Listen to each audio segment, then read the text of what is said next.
एक झोपड़े के द्वार पर बाप और बेटा दोनों एक बुझे हुए अलाव के सामने चुपचाप बैठे हुए थे और अंदर बेटे की जवान बीवी बुधिया प्रसव वेदना में पछाड़ खा रही थी। रह रहकर उसके मुंह से ऐसी दिल हिला देने वाली आवाज निकलती थी कि दोनों कलेजा थाम लेते थे। जाड़ों की रात थी, प्रकृति सन्नाटे में डूबी हुई, सारा गांव अंधकार में लय हो गया था। घीसू ने कहा, मालूम होता है बचेगी नहीं, सारा दिन दौड़ते हो गया, जा देख तो आ। माधव चिढ़कर बोला, मरना ही है तो जल्दी मर क्यों नहीं जाती, देख कर क्या करूं। तू बड़ा बेदर्द है बे, साल भर जिसके साथ सुखचैन से रहा उसी के साथ इतनी बेवफाई।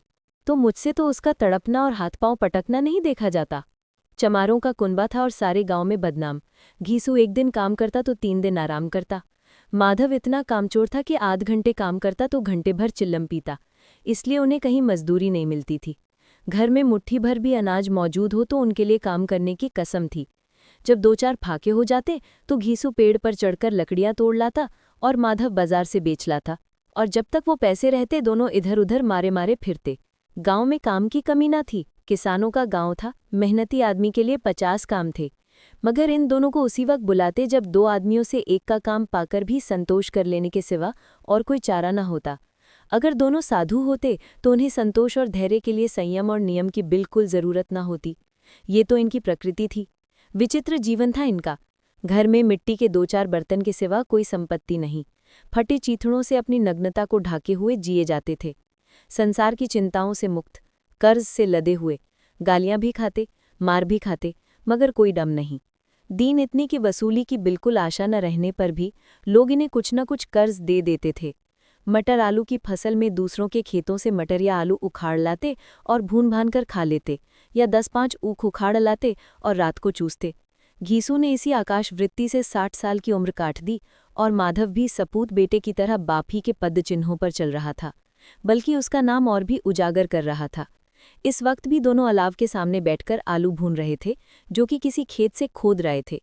घीसू की स्त्री का तो बहुत दिन हुए देहांत हो गया था। माधव का ब्याह पिछले साल हुआ था। जब से ये औरत आई थी उसने इस खानदान में व्यवस्था की नींव डाली थी और इन दोनों बेगैरतों का दोजख भरती रहती थी।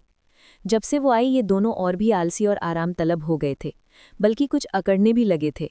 कोई कार्य करने को बुलाता तो निर्भ्याज भाव से दुगनी मजदूरी मांगते। वही औरत आज प्रसव वेदना से मर रही थी और ये दोनों इसी इंतजार में थे कि वो मर जाए तो आराम से सोएं।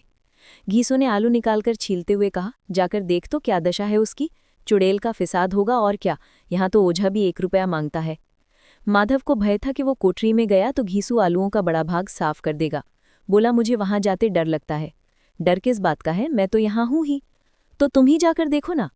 मेरी औरत जब मरी थी तो मैं 3 दिन तक उसके पास से हिला तक नहीं था, और फिर मुझसे लजाएगी कि नहीं, जिसका कभी मुंह नहीं देखा आज उसका उघड़ा हुआ बदन देखूं। उसे तन की सूद भी तो ना होगी, मुझे देख लेगी तो खुलकर हाथ पांव भी ना पटक सकेगी। मैं सोचता हूँ कोई बाल बच्चा हो गया तो क्या होगा, सोंठ गोड़ तेल कुछ भी तो नहीं है घर में। सब कुछ आ जाएगा, भगवान दे तो। जो लोग अभी 1 पैसा नहीं दे रहे हैं वो ही कल बुलाकर रुपए देंगे। मेरे 9 लड़के हुए, घर में कभी कुछ ना था, मगर भगवान ने किसी न किसी तरह बेड़ा पार ही लगाया। जिस समाज में रात दिन मेहनत करने वालों की हालत उनकी हालत से कुछ बहुत अच्छी न थी, और किसानों के मुकाबले में वे लोग जो किसानों की दुर्बलताओं से राब उठाना जानते थे कहीं ज्यादा संपन्न थे, वहां इस तरह की मनोवृत्ति का पैदा हो जाना कोई अचरज की बात न थी। हम तो कहेंगे घीसू किसानों से कहीं ज्यादा विचारवान था और किसानों के विचार शून्य समूह में शामिल होने के बदले बैठकबाजों की कुत्सित मंडली में जा मिला था। हाँ, उसमें ये शक्ति न थी कि बैठकबाजों के नियम और नीति का पालन करता, इसलिए जहां उसकी मंडली के और लोग गांव के सरगना और मुखिया बने हुए थे उस पर सारा गांव उंगली उठाता था। फिर भी उसे ये तस्कीन तो थी कि अगर वो फटेहाल है तो कम से कम उसे किसानों की सी जी तोड़ मेहनत तो नहीं करनी पड़ती, और उसकी सरलता और निर्लिहिता से दूसरे लोग बेजा फायदा तो नहीं उठाते। दोनों आलू निकाल निकाल कर जलते जलते खाने लगे। कल से कुछ नहीं खाया था, इतना सब्र न था कि ठंडा हो जाने दे। कई बार दोनों की जबानें जल रहीं। छिल जाने पर आलू का बाहरी हिस्सा जबान, हलक और तालू को जला देता था, और उस अंगारे को मुंह में रखने से ज्यादा खैरियत इसी में थी कि वो अंदर पहुंच जाए। वहां उसे ठंडा करने के लिए काफी सामान थे, इसलिए दोनों जल्द जल्द निगल जाते। हालांकि इस कोशिश में उनकी आंखों से आंसू निकल आते। घीसू को उस वक्त ठाकुर की बारात याद आई जिसमें 20 साल पहले वो गया था। उस दावत में उसे जो तृप्ति मिली थी वो उसके जीवन में एक याद रखने लायक बात थी, और आज भी उसकी याद ताज़ा थी। बोला, वो भोज नहीं भूलता। तब से फिर उस तरह का खाना और भरपेट नहीं मिला। लड़की वालों ने सबको भरपेट पूरियां खिलाई थीं, सबको, छोटे बड़े सब ने पूरियां खाई, और असली घी की। चटनी, रायता, 3 तरह के सूखे साग, एक रसेदार तरकारी, दही, चटनी, मिठाई। अब क्या बताऊं कि उस भोज में क्या स्वाद मिला। कोई रोक-टोक नहीं थी, जो चीज़ चाहो मांगो, जितना चाहो खाओ। लोगों ने ऐसा खाया कि किसी से पानी न पिया गया। मगर परोसने वाले हैं कि पत्तल में गर्म गर्म गोल गोल सुवासित कचौरियां डाल देते हैं। मना करते हैं कि नहीं चाहिए, पत्तल पर हाथ रोके हुए हैं, मगर वो हैं कि दिए जाते हैं। और जब सबने मुंह धो लिया तो पान इलायची भी मिली, मगर मुझे पान लेने की कहाँ सुध थी, खड़ा हुआ न जाता था। चटपट जाकर अपने कंबल पर लेट गया। ऐसा दिल दरियाव था वो ठाकुर। माधव ने इन पदार्थों का मन ही मन मजा लेते हुए कहा, अब हमें कोई ऐसा भोज नहीं खिलाता। अब कोई क्या खिलाएगा, वो जमाना दूसरा था। अब तो सबको किफायत सूझती है। शादी ब्याह में मत खर्च करो, क्रियाकर्म में मत खर्च करो। पूछो गरीबों का माल बटोर बटोर कर कहाँ रखोगे। बटोरने में तो कमी नहीं है, हाँ, खर्च में किफायत सूझती है। तुमने 20 पूरियां खाई होंगी। 20 से ज्यादा खाई थी। मैं 50 खा जाता। 50 से कम मैंने न खाई होंगी। अच्छा पका था। तू तो मेरा आधा भी नहीं है। आलू खाकर दोनों ने पानी पिया और वहीं अलाव के सामने अपनी धोतियां ओढ़कर पांव पेट में डाले सो रहे, जैसे 2 बड़े बड़े अजगर गेंडुलिया मारे पड़े हों। और बुधिया अभी तक कराह रही थी। 2 सवेरे माधव ने कोठरी में जाकर देखा तो उसकी स्त्री ठंडी हो गई थी। उसके मुंह पर मक्खियां भिनक रही थीं, पथराई हुई आंखें ऊपर टंगी हुई थीं। सारी देह धूल से लथपथ हो रही थी। उसके पेट में बच्चा मर गया था। माधव भागा हुआ घीसू के पास आया। फिर दोनों जोर जोर से हाय हाय करने और छाती पीटने लगे। पड़ोस वालों ने ये रोना धोना सुना तो दौड़े हुए आए और पुरानी मर्यादा के अनुसार इन अभागों को समझाने लगे। मगर ज्यादा रोने पीटने का अवसर न था। कफन की और लकड़ी की फिक्र करनी थी। घर में तो पैसा इस तरह गायब था जैसे चील के घोंसले में मांस। बाप बेटे रोते हुए गांव के जमींदार के पास गए। वो इन दोनों की सूरत से नफरत करते थे। कई बार इन्हें अपने हाथों से पीट चुके थे, चोरी करने के लिए, वादे पर काम पर न आने के लिए। पूछा, क्या है बे घिसुआ, रोता क्यों है? अब तो तू कहीं दिखलाई भी नहीं देता। मालूम होता है इस गांव में रहना नहीं चाहता। घीसू ने जमीन पर सिर रखकर आंखों में आंसू भरे हुए कहा, सरकार, बड़ी विपत्ति में हूं। माधव की घरवाली रात को गुजर गई। रात भर तड़पती रही सरकार। हम दोनों उसके सिरहाने बैठे रहे। दवा दारू जो कुछ हो सका सब कुछ किया। मुदा वो हमें दगा दे गई। अब कोई एक रोटी देने वाला भी न रहा मालिक। तबाह हो गए, घर उजड़ गया। आपका गुलाम हूं। अब आपके सिवा कौन उसकी मिट्टी पार लगाएगा? हमारे हाथ में तो जो कुछ था वो सब तो दवा दारू में उठ गया। सरकार की ही दया होगी तो उसकी मिट्टी उठेगी। आपके सिवा किसके द्वार पर जाऊं? जमींदार साहब दयालु थे, मगर घीसू पर दया करना काले कंबल पर रंग चढ़ाना था। जी में तो आया, कह दे चल दूर हो यहां से। यूं तो बुलाने से भी नहीं आता, आज जब गरज पड़ी तो आकर खुशामद कर रहा है। हरामखोर कहीं का, बदमाश। लेकिन ये क्रोध या दंड देने का अवसर न था। जी में कुड़ते हुए 2 रुपए निकालकर फेंक दिए, मगर सांत्वना का एक शब्द भी मुंह से न निकला। उसकी तरफ ताका तक नहीं, जैसे सिर का बोझ उतारा हो। जब जमींदार साहब ने 2 रुपए दिए तो गांव के बनिए महाजनों को इनकार का साहस कैसे होता। घीसू जमींदार के नाम का ढिंढोरा भी पीटना खूब जानता था। किसी ने 2 आने दिए, किसी ने 4 आने।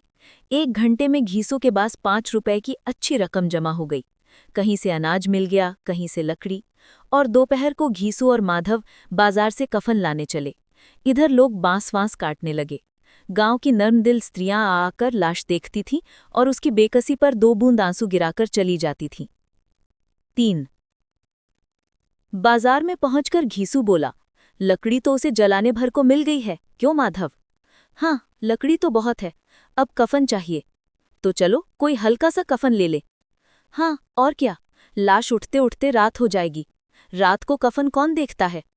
कैसा बुरा रिवाज है कि जिसे जीते जी तन ढांकने को चीथड़ा भी ना मिले, उसे मरने पर नया कफन चाहिए। कफन लाश के साथ जल ही तो जाता है, और क्या रखा रहता है। यही 5 रुपए पहले मिलते तो कुछ दवा दारू कर लेते। दोनों एक दूसरे के मन की बात ताड़ रहे थे। बाजार में इधर उधर घूमते रहे, कभी इस बाजार की दुकान पर गए, कभी उसकी दुकान पर। तरह तरह के कपड़े, रेशमी और सूती देखे, मगर कुछ जचा नहीं। यहाँ तक कि शाम हो गई। तब दोनों न जाने किस दैवी प्रेरणा से एक मधुशाला के सामने जा पहुंचे और जैसे किसी पूर्व निश्चित व्यवस्था से अंदर चले गए। वहां जरा देर तक दोनों असमंजस में खड़े रहे। फिर घीसू ने गद्दी के सामने जाकर कहा, साहू जी, एक बोतल हमें भी देना। इसके बाद कुछ चिखौना आया, तली हुई मछली आईं और दोनों बरामदे में बैठकर शांतिपूर्वक पीने लगे। कई कुज्जियां ताबड़तोड़ पीने के बाद दोनों सुरूर में आ गए। घीसू बोला, कफन लगाने से क्या मिलता, आखिर जल ही तो जाता, कुछ बहू के साथ तो न जाता। माधव ने आसमान की तरफ देखकर कहा, मानो देवताओं को अपनी निष्पापता का साक्षी बना रहा हो। दुनिया का दस्तूर है, नहीं लोग बामनों को हजारों रुपए क्यों दे देते हैं? कौन देखता है परलोक में मिलता है या नहीं? बड़े आदमियों के पास धन है, फूकी, हमारे पास फूकने को क्या है? लेकिन लोगों को जवाब क्या दोगे? लोग पूछेंगे, नहीं कफन कहाँ है? घीसू हंसा, अबे कह देंगे कि रुपए कमर से खिसक गए, बहुत ढूंढा मिले नहीं। लोगों को विश्वास ना आएगा, लेकिन फिर वही रुपए देंगे। माधव भी हंसा, इस अनपेक्षित सौभाग्य पर बोला, बड़ी अच्छी थी बेचारी, मरी तो खूब खिला पिलाकर। आधी बोतल से ज्यादा उड़ गई। घीसू ने 2 सेर पूरियां मंगाई, चटनी, अचार, कलेजियां। शराब खाने के सामने ही दुकान थी। माधव लपककर 2 पत्तलों में सारे सामान ले आया। पूरा 1.5 रुपया खर्च हो गया, सिर्फ थोड़े से पैसे बच रहे थे। दोनों इस वक्त इस शान में बैठे पूरियां खा रहे थे जैसे जंगल में कोई शेर अपना शिकार उड़ा रहा हो। न जवाबदेही का खौफ था, न बदनामी की फिक्र। इन भावनाओं को उन्होंने बहुत पहले ही जीत लिया था। घीसू दार्शनिक भाव से बोला, हमारी आत्मा प्रसन्न हो रही है तो क्या उसे पुण्य न होगा? माधव ने श्रद्धा से सिर झुकाकर तस्दीक की, जरूर से जरूर होगा। भगवान तुम अंतर्यामी हो, उसे बैकुंठ ले जाना। हम दोनों हृदय से आशीर्वाद दे रहे हैं। आज जो भोजन मिला वो कभी उम्र भर न मिला था। एक क्षण के बाद माधव के मन में एक शंका जागी। बोला, क्यों दादा, हम लोग भी एक न एक दिन वहां जाएंगे ही। घीसू ने इस भोले भाले सवाल का कुछ उत्तर न दिया। वो परलोक की बातें सोचकर इस आनंद में बाधा न डालना चाहता था। जो वहां वो हम लोगों से पूछे कि तुमने हमें कफन क्यों नहीं दिया तो क्या कहोगे? कहेंगे तुम्हारा सिर। पूछेगी तो जरूर। तू कैसे जानता है कि उसे कफन न मिलेगा? तू मुझे ऐसा गधा समझता है? 60 साल क्या दुनिया में घास खोदता रहा हूं, उसको कफन मिलेगा और बहुत अच्छा मिलेगा। माधव को विश्वास न आया। बोला, कौन देगा? रुपए तो तुमने चट कर दिए। वो तो मुझसे पूछेगी, उसकी मांग में तो सिंदूर मैंने डाला था। कौन देगा बताते क्यों नहीं हो? वही लोग देंगे जिन्होंने अब की दिया। हाँ, अब की रुपए हमारे हाथ न आएंगे। जूं-जूं अंधेरा बढ़ता था और सितारों की चमक तेज होती थी, मधुशाला की रौनक भी बढ़ती जाती थी। कोई गाता था, कोई डींग मारता था, कोई अपने संगी के गले लिपट जाता था, कोई अपने दोस्त के मुंह में कुल्हड़ लगाए देता था। वहां के वातावरण में सुरूर था, हवा में नशा। कितने तो यहाँ आकर एक चुल्लू में मस्त हो जाते थे। शराब से ज्यादा यहाँ की हवा उन पर नशा करती थी। जीवन की बाधाएं यहाँ खींच लाती थीं और कुछ देर के लिए ये भूल जाते थे कि वो जीते हैं या मरते हैं, या न जीते हैं न मरते हैं। और ये दोनों बाप बेटे अब भी मजे ले लेकर चुस्कियां ले रहे थे। सबकी निगाहें इनकी ओर जमी हुई थी। दोनों कितने भाग्य के बली हैं। पूरी बोतल बीच में है। भरपेट खाकर माधव ने बची हुई पूरियों का पत्तल उठाकर एक भिखारी को दे दिया जो खड़ा इनकी ओर भूखी आंखों से देख रहा था और देने के गौरव, आनंद और उल्लास का अपने जीवन में पहली बार अनुभव किया। घीसू ने कहा, ले जा, खूब खा और आशीर्वाद दे। जिसकी कमाई है वो तो मर गई, मगर तेरा आशीर्वाद उसे जरूर पहुंचेगा। रोए जोए से आशीर्वाद दो, बड़ी गाढ़ी कमाई के पैसे हैं। माधव ने फिर आसमान की तरफ देखकर कहा, वो बैकुंठ में जाएगी दादा, बैकुंठ की रानी बनेगी। घीसू खड़ा हो गया और जैसे उल्लास की लहरों में तैरता हुआ बोला, हाँ बेटा, बैकुंठ में जाएगी। किसी को सताया नहीं, किसी को दबाया नहीं। मरते मरते हमारी जिंदगी की सबसे बड़ी लालसा पूरी कर गई। वो न बैकुंठ जाएगी तो क्या ये मोटे मोटे लोग जाएंगे जो गरीबों को दोनों हाथों से लूटते हैं और अपने पाप को धोने के लिए गंगा में नहाते हैं और मंदिरों में जल चढ़ाते हैं? श्रद्धालुता का ये रंग तुरंत ही बदल गया। अस्थिरता नशे की खासियत है। दुख और निराशा का दौरा हुआ। माधव बोला, मगर दादा, बेचारी ने जिंदगी में बड़ा दुख भोगा, कितना दुख झेलकर मरी। वो आंखों पर हाथ रखकर रोने लगा, चीखे मार मार कर। घीसू ने समझाया, क्यों रोता है बेटा? खुश हो कि वो माया जाल से मुक्त हो गई, जंजाल से छूट गई। बड़ी भाग्यवान थी जो इतनी जल्द माया मोह के बंधन तोड़ दिए। और दोनों खड़े होकर गाने लगे। ठगिनी क्यों नैना झमकावे, ठगिनी। पियक्कड़ों की आंखें इनकी ओर लगी हुई थीं और ये दोनों अपने दिल में मस्त